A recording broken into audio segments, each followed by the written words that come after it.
Pananaw sa pastor na walang transparency.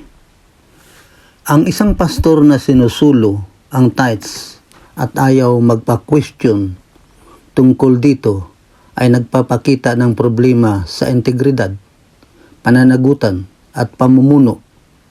Narito ang ilang mahalagang punto tungkol sa ganitong sitwasyon. Ang tithes ay hindi personal na ari-arian ng pastor. Ang ikapo o tithes ay handog ng mga miyembro para sa gawain ng Diyos, hindi para sa sariling interes ng isang tao. Ayon sa Biblia, Malakay 3:10, ito ay para sa bahay-imbakan ng Diyos. Ibig sabihin, para sa buong simbahan, hindi sa isang individual. Ang ayaw magpa-question ay sinyalis ng kawalan ng transparency. Ang tapat na leader ay hindi accountability o pananagutan at bukas sa pagsisiyasat.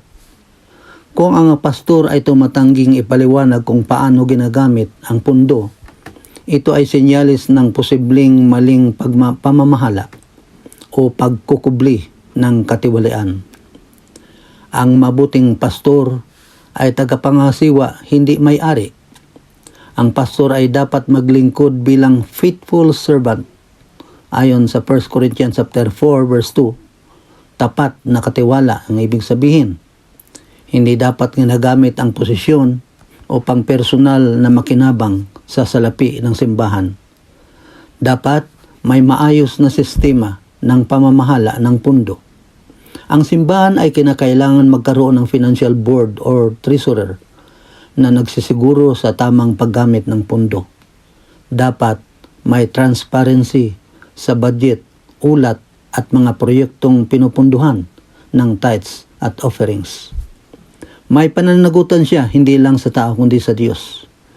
Kung inaabuso ng isang pastor ang pananalapi ng simbahan, siya ay may malaking pananagutan sa Diyos. Ang ganitong gawain ay maaring magdulot ng panghihina ng panampalataya ng mga miyembro na isang malaking kasalanan sa espiritual. Anong dapat gawin ng mga miyembro? Magtanong na may respeto at layunin ng kaayusan, hindi pagkahati.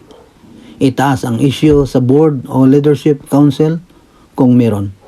Kung hindi magresolba, maaring lumipat sa mas transparent at tapat na simbahan habang patuloy na nanalangin para sa pastor. Iyon ang dapat nating gawin. Kung nakita mo na mayroong katiwalian, ay kung hindi mo na kaya, lumabas ka na sa simbang iyan.